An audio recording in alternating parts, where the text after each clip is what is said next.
state of Missouri, and you think about commitment, and you think about action, I think about this couple.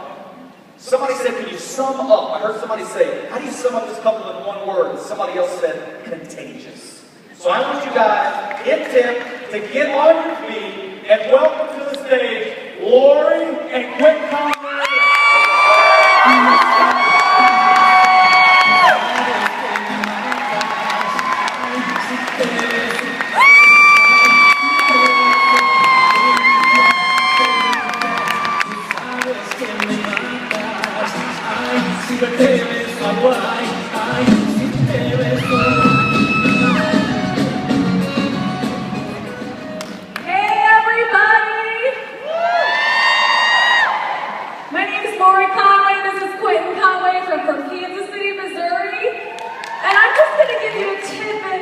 How I got started in this business. I was introduced to this crazy rap thing at a party. As a mama of 4, I fell in love with the product. Who couldn't, right? I fell in love with the product and just decided to jump all in. I wanted to make $200 a month for this mama to get her nails and her toes done. And that's all I wanted. That's all I wanted. 6 months down the road, kind of fast forward, I went to conference at Tampa, and I had this huge vision, whether he was on board with me or not. I had this huge vision that he was going to come work with me, and he was going to quit his 6-figure banking job, and I was going to retire him. And a month after conference, he decided to join on because he wanted to. We started to blow this up together, and then in August, a year later, retired him from his full-time job. Let me say this, retired is rewired. So, oh baby, so we went from me doing this alone to us doing it together with the J.O.B., and then for him to quit his job and do this full-time with us was a transition. So here's how this works. We're going to do it journal style. We give you a little ditty about Quentin and Lori. No, I don't sing, I'm just kidding. But here's the deal. So you want to know what the keys to being a successful couple working this business is? We're going to tell you. It's being comfortable with yourself, being comfortable in your own skin, and understanding who you are, understanding your own dynamic, and being able to communicate that with your spouse and work within those confines. So here's what happens. We've got 3 sections of our story. Lori was working this business by herself. Her husband was in the background. Lori was working this stuff while her husband got on board and worked with her, and then boom, I quit my job, got rewired, came, and we started working this together, right? That's right. Right. So here's what happens. I come home, and I'm like, sit down, I'm at home to work. Just like bringing that brand new baby home from the hospital, right? Ooh, isn't that a transition? What a huge blessing a new baby is, right? But it certainly brings a whole new dynamic to your family. And so now he's officially rewired, not retired, laying on the couch, but rewired, working this business full-time with me. And now we have this huge blessing in our life. And how do we keep that from straining our relationship? How do we thrive together and work together? So we're going to give you some tips on that. We're that couple we're that disgusting story. We've been together since we were 3rd grade. Yeah, it's crazy. I know. And so I know this woman. I know this woman's strengths. I know this woman's weaknesses. I know everything about her. I can tell you anything you want to know.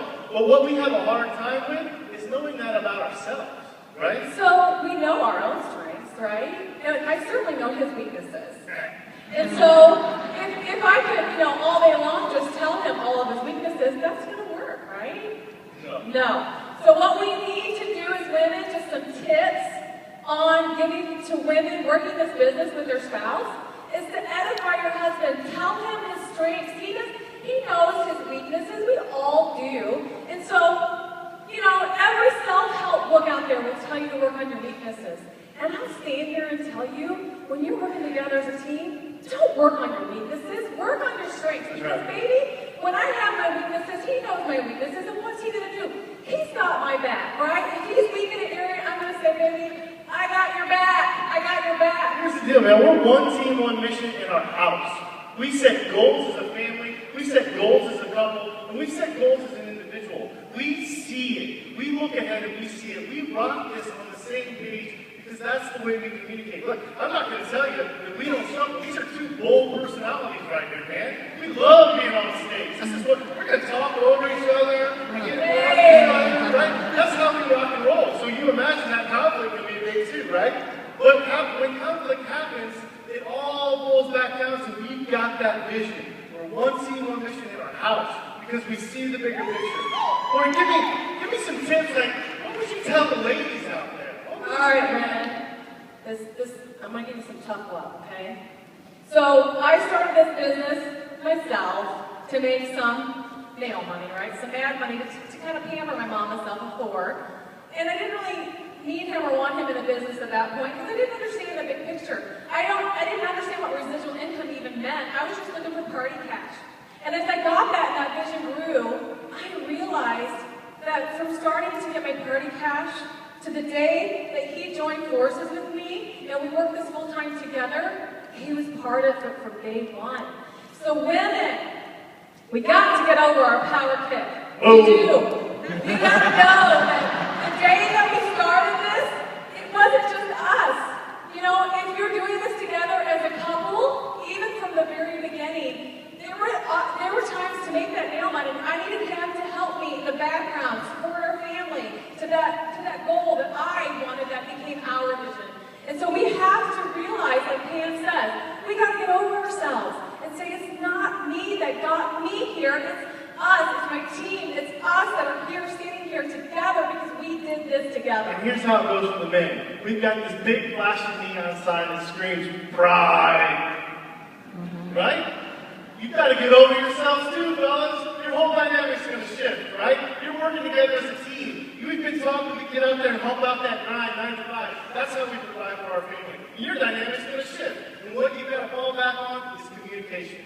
Communication. What I see not happening time and time again is, guys, all we have to do 9 times out of 10 is shut up. And 2, ask. Just ask, hey babe, what can I do to help today? Aw, isn't that sweet? So here's what we kind of expect as women with the men in our lives. We have all these things going in our mind, right? And we just expect, he should just know. He should just know that we need to blitz. We need to schedule this party. I need to wrap this individual at this certain time. I need to run this report to make sure that we get everything that we need to get done in a day. And I just need to become a professional asker, like Mike Patella said. Become a professional asker. Ask for help. Tell them what's needed to help you guys go to your dreams and your visions and your goals. At the end of the day, folks, we have our pyramid scheme. We have our pyramid scheme in line. God, family, work. That's how you keep it going. One more last tip in that pyramid of success. You can get there when you learn to outserve one another. You learn to